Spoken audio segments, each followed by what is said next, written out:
Welcome to another episode of The First Bite. Today we have a special guest, Mr. Yong. Yeah.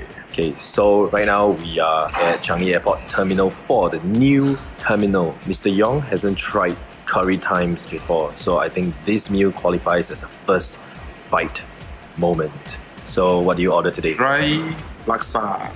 So we are on a trip to Bangkok, and Yong is our designated photographer for the trip. Yeah, but I'm only going to take photo of my own.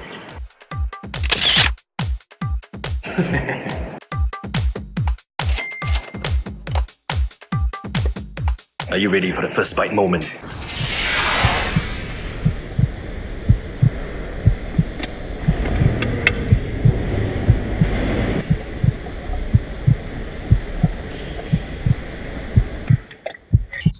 Sure.